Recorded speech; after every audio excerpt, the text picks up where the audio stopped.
I still remember those days so vividly when the bare thought of starting my own YouTube channel would send shivers down my spine, leaving me paralyzed with fear. Oh, I don't have a perfect smile. My nose is not perfectly proportioned. My skin is so spotty. Oh, I'm not tall enough. I'm not attractive enough to wow my audience. My English speaking skills are not sufficient. Blah, blah, blah. You get the picture. I was a self-pitying, overly sensitive, zero confidence mess. Hello beautiful people, I am Nayab, and today in this video I'm gonna address the ever so frequently researched question of how to be more confident in life, how to change the mindset from being absolutely fixated on your complexes and shortcomings to going beyond those shortcomings in order to get what you desire in life. A quick heads up for everybody, there is no magic formula to becoming confident. Being confident is constant work and struggle. But it is a good struggle. So only when you're willing to put in the work, buckle up and enjoy the rest of the video.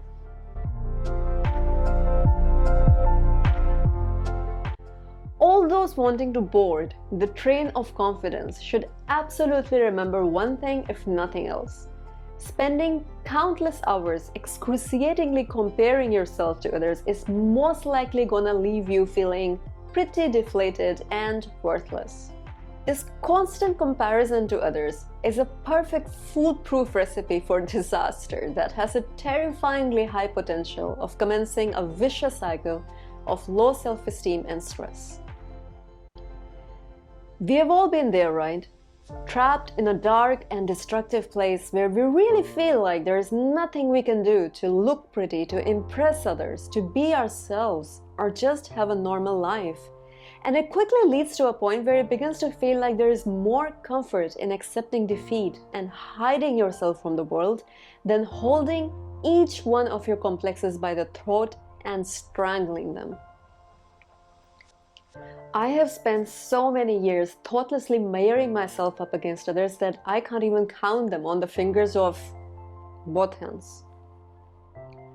The good thing is that we are all born equal on a level playing field, and we can always grow in life to achieve highly coveted qualities like confidence. Sure, genetics can play a role to a limited extent to how much confidence somebody acquires and is born with, but a vast percentage of confidence is actually influenced by your own experiences, your mental attitude, and your environment. Being confident demands mindful acceptance and absolute loving of each one of your shortcomings without comparing yourself to others. In the game of measuring yourself up against others, you're always gonna come up gasping for air because no matter what you have today, there's always gonna be somebody else who has more tomorrow. Focus on your personal unique journey and love yourself. You matter. Your shadows and your dark sides are as much a part of you as your strengths, and so they require just as much loving and adoration from you as your strengths. It takes time, ladies and gentlemen, constant trying and failing and yet trying again to accept yourself the way you look and the way your life looks. But if you find it hard to stay away from constantly drooling all over other people's Instagram stories and to be even barely accepting of yourself and your own unique circumstances, then you might as well take the beautifully glowing face of confidence in your hands and French kiss it goodbye, because this transformative journey of becoming confident starts with taking ownership of your complexes and loving and cherishing them. Never forget, you cannot always control certain external circumstances or what happens in your outer world, but you always have 100% control over what happens inside of you, in your inner world. You are the maker of your confidence. Nobody and nothing else can take that away from you.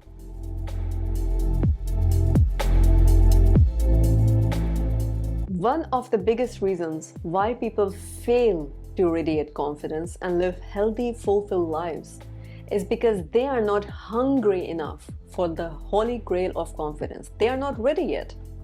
And because they are not ready and hungry enough for it, they are not willing to sweat and put in the work. I mean, everybody is looking around for the magic potion of confidence, right? So they can throw back a shot of confidence, smacking their lips, and to become able to woo the world overnight. It doesn't work like that.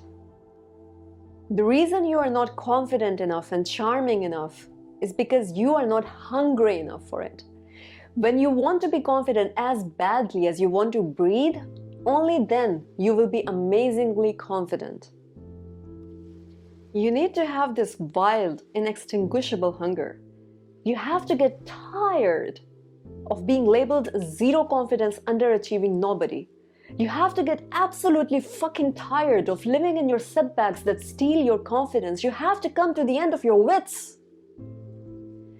You have to first see yourself as worth $1 billion or $1 zillion for then others to see you or look at you that way. Being confident is all about having that insatiable hunger, sinking your teeth into a bone like a hungry dog does, and then not letting go before you actually have what you want. I know and I understand it can be at times hard, mind-blowingly hard, to develop a hunger, the assertiveness and mental doggedness that is required to be confident. When you have hit rock bottom, but your life continues to smack you hard as it can become all too easy to throw your arms up in the air and accept defeat. Believe me, I have been there and done that. Have come within an inch of giving everything up more times than I care to remember. But somehow a little voice inside of me, through all the difficult times in my life, has reminded me that I matter. That someday things can be so very different that I can be confident and overcome all my fears. And if I have to cross mountains to live to see that day, then help me God. I will always prefer trying and failing and yet trying again over giving up and not surviving to live that day. I am so beyond happy to have finally overcome my complexes, for the most part, and being confident enough to be able to talk to you guys. And if I can do that, surely you can at least try to hang in there a bit longer and try again to develop a hunger for confidence, in the sense that you want it as badly as you want oxygen to breathe, and be willing to do everything in your power until you actually have your confidence.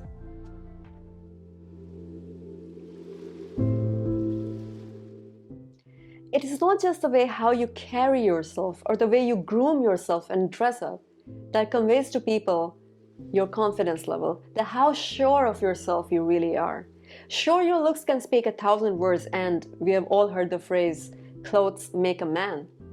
But if you are not watchful of how you communicate with others, there are certain words you can carelessly throw around that are dead giveaways that people will question your confidence level.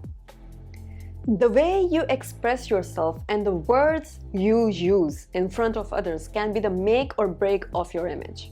For example, don't say, I hope I pass the exam. Say, I will pass the exam.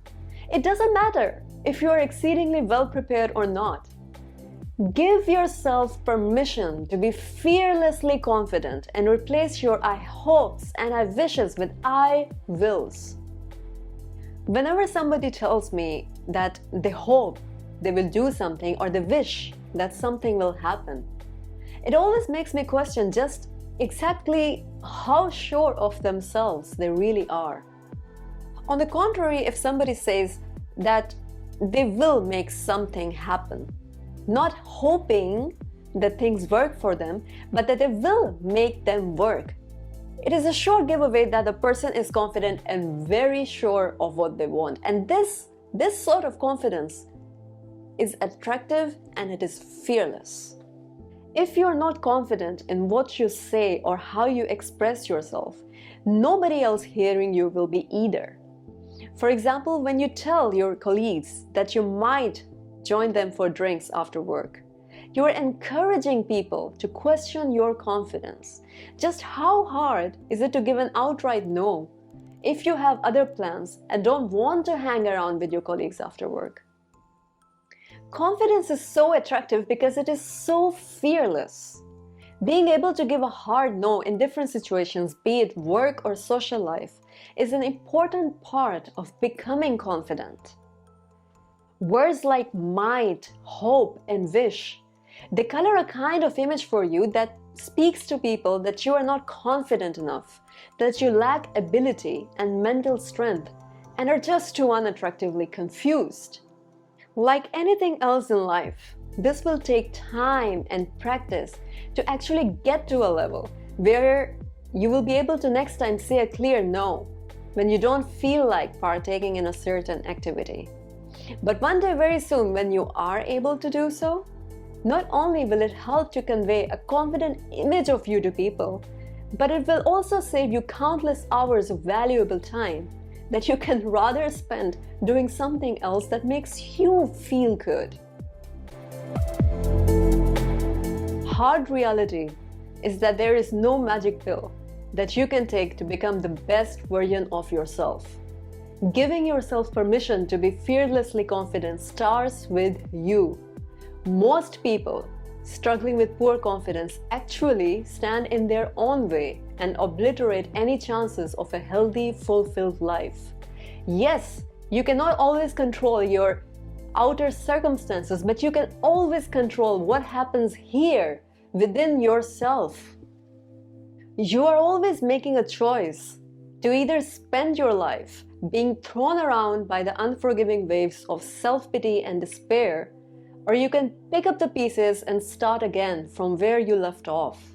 I have spent years losing myself in little pity parties, hoping to find a magic switch somewhere that I could press and instantly become another more confident person, until I realized that I was standing like a big old cumbersome rock in my own way.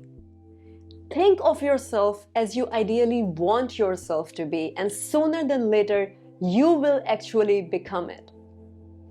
Alright, thanks a lot for watching this video, and if you were able to take away anything of value from it, like and subscribe, and let me know in the comments down below what hinders you the most in becoming confident. Let there be light, let there be love, and see you in the next video.